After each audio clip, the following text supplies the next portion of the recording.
Alors, du coup, on va continuer les exos.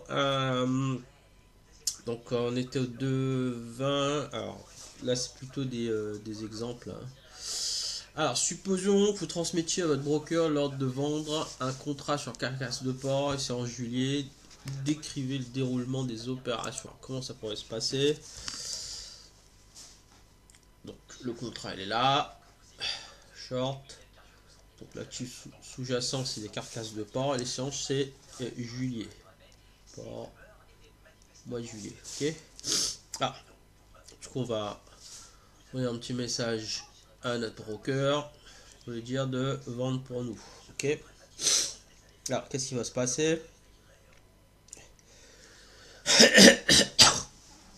Bon, comme c'est un Américain qui a écrit le livre, lui, il va passer par le CME Group. D'accord. Chicago Mercantile Exchange.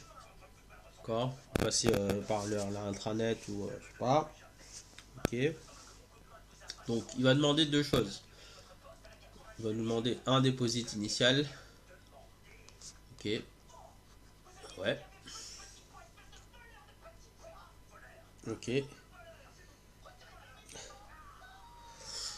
Il va passer l'ordre pour le contrat, ok, à un membre du marché. Hop, membre du marché, ok,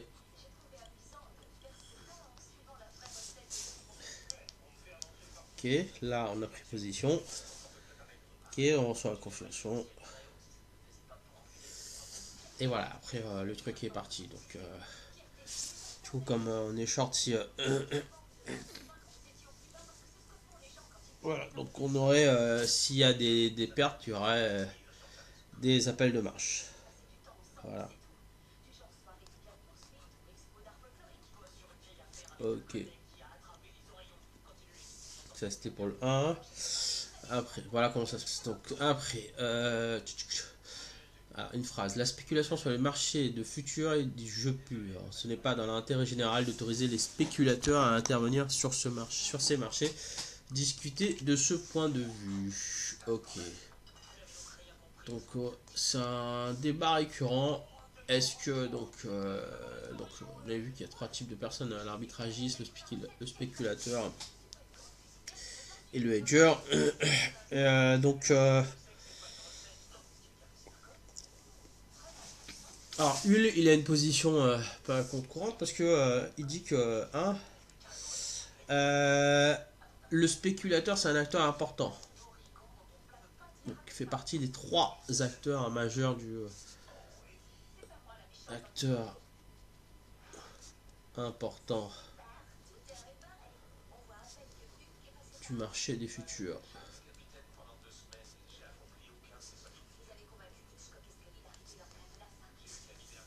Ok, ok. Alors pourquoi? Et comme elle intervient sur le marché, donc ils amènent de la liquidité. Ouais, parce que s'il y a un contrat, faut qu'il y ait quelqu'un en face aussi. Ok, ils amènent de la liquidité. Alors, ils acceptent de supporter des risques dont d'autres opérateurs.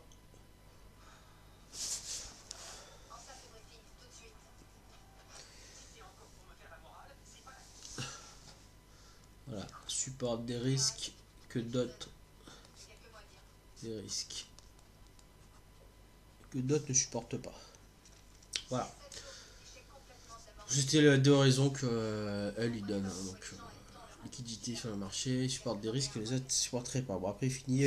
On doit répondre à un besoin économique qui est de base, qui est celui du deuxième acteur classique, le hedger, hein. C'est celui qui couvre sa position. Voilà. Alors, ça c'est que se passerait-il sur un marché organisé si un contrat ne spécifiait pas de manière précise la qualité du sous-jacent livrable?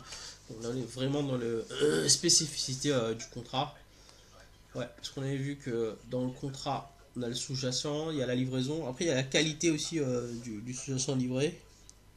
Donc, je pense qu'il y aura un problème sur le marché. Donc, qu'est-ce qu'il dit? Donc, le marché pouvait pas, si on spécifie pas la qualité du sous-jacent, Donc il pourrait pas avoir un développement convenable. D'accord. Voilà pourquoi. On n'est pas sur l'article qui a valu le prix Nobel d'économie ou mec qui écrit le marché des voitures d'occasion, mais c'est un peu comme ça là. Parce que le vent. Ouais, c'est plus un truc de psychologie. Parce que si on spécifie pas la qualité, imaginez que ça c'est le vendeur. Donc quand il va mettre le sous-jacent, il va mettre la plus mauvaise qualité qui puisse exister. Ok. D'accord.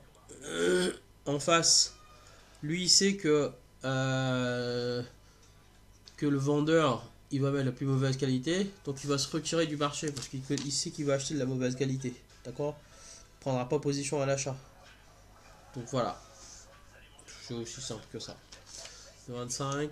Alors, quand un contrat est échangé sur un marché futur, la position ouverte augmente d'une unité, reste identique ou baisse d'une unité. Qu'en pensez-vous? Alors,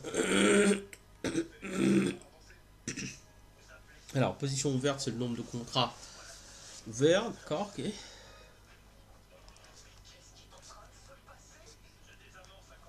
Alors, je vais un truc. Hop.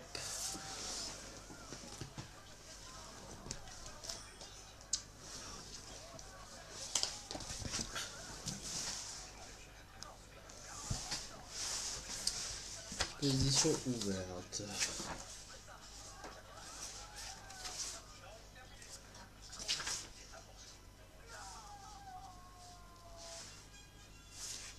Ok, ok.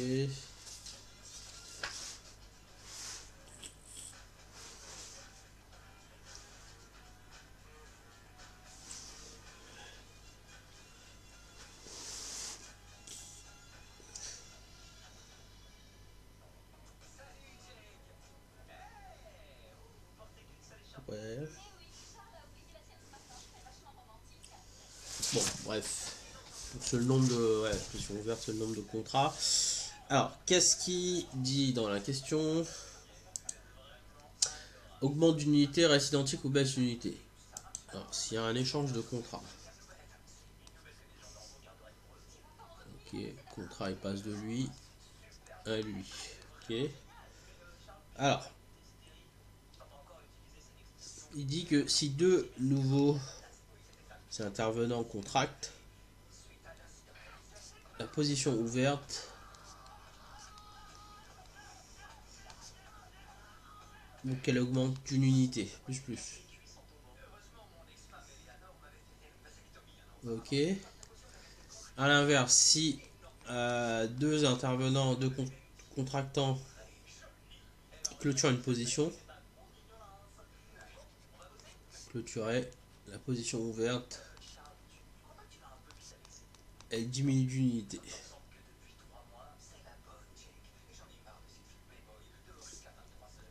Ici, donc je sais pas, pour raison x, y, lui il clôture sa position, mais lui il reste ouverte. Bah, du coup, la position ouverte, elle n'est pas modifiée. Voilà.